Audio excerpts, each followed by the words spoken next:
Hi, my name is Tesla Jefferson, and this is my custom-built tiny house. It was built between the years of 2017 and 2018, and I personally lived in it for a little while in 2018. And I'll give you guys a quick walk around the outside, and then we'll check out the inside. So, a couple of things that you can see off the bat. Okay, our front door is a sliding glass door. It does actually have a lock on it, so it is secure, and then does have a bug screen. We do have an outdoor light. Now, this is the correct size for DOT standards to tow down the road. And one of the things you have to take off to do that is to actually take off that light. But it's really easy to unscrew, store inside of the house, and then put back up. We do have an outdoor outlet here. So if you wanted to plug something in, long term, if we were going to keep this, we kind of envisioned putting a large deck out front. So we put these outlets out here just in case you wanted to run lights or have a speaker, whatever you can envision, I guess, for outdoor outlets. So we'll come around this way. Okay. The tiny house is built on a tumbleweed trailer. So the trailer itself was designed for a tiny house. You can kind of see the jacks in the four corners down here. So these jacks, they're all kind of on blocks right now just to keep the weight off the tires. The house has only been moved 3 times. So the tires are still in really good condition, and we have towed it ourselves. You have a little kick out in the front. If you come around this way, essentially all of the ventilation for all of the indoor amenities is on the back side of the house. So these 2 panels here are the ventilation for the fridge. And the fridge does have a condensation pipe. You would take this out while you're driving down the road. Here is our ventilation for the furnace that we have.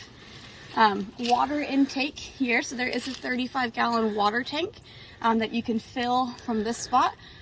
Or if you don't want to fill the water tank, you can just directly essentially hook up a hose and run water with pressure through the house.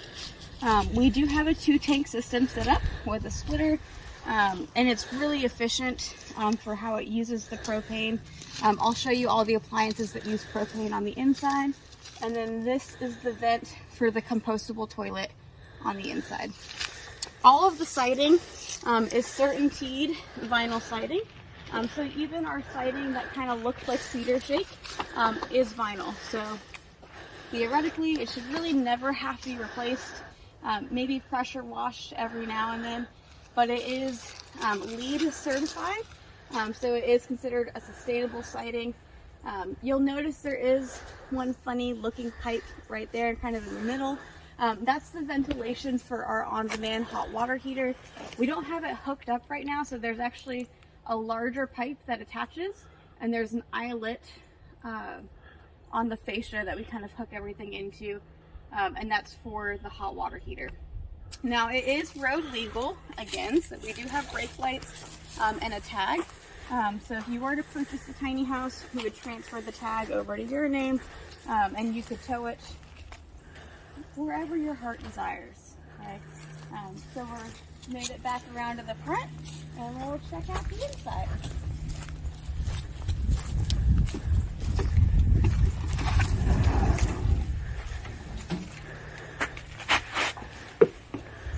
So there's not much in the tiny house right now. As you see behind me, this is kind of the main work area, kitchen area. Here we have a large bench. You can put cushions on here, pillows on here. There really is a lot of space. I'm about 5'2", and I can lay all the way down the bench and have some extra room. So you can have more than one person comfortably sitting here. If you wanted a coffee table, you still have plenty of space for that, and it wouldn't feel crowded.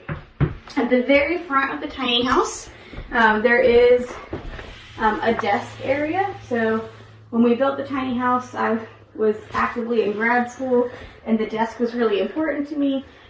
There is a recessed light up in the top here, and there's a switch right here for that light.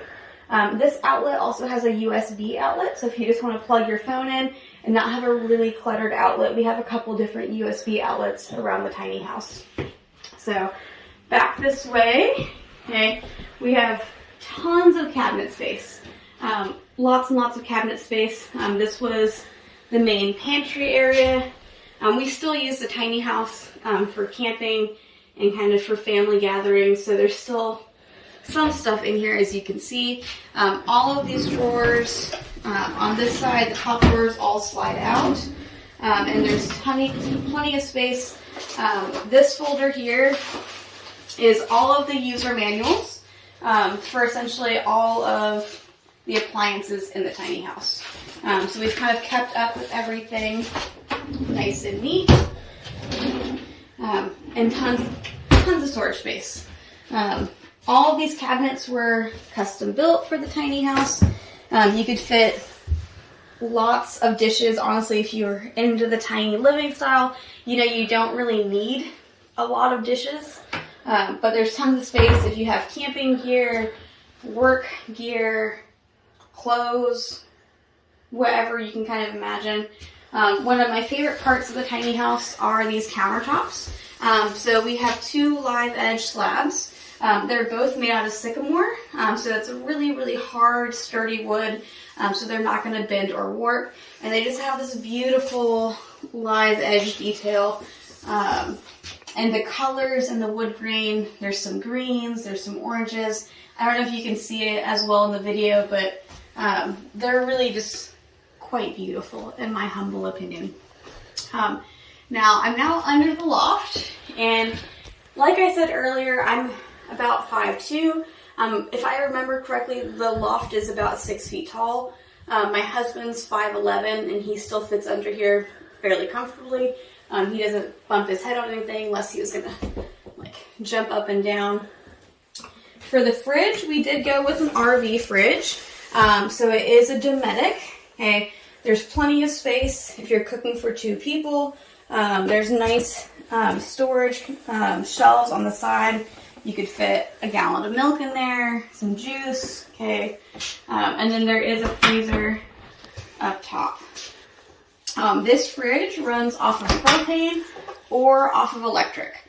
So if you want to be like fully off-grid and use less electricity, you can put it on gas mode.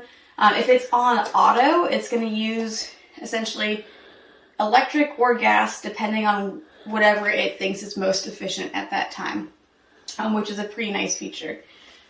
Over here, again, we've got some more cabinets. Okay, this would be for your cooking utensils. I always imagine that this drawer here would be like a hideaway trash can, so you could fit 2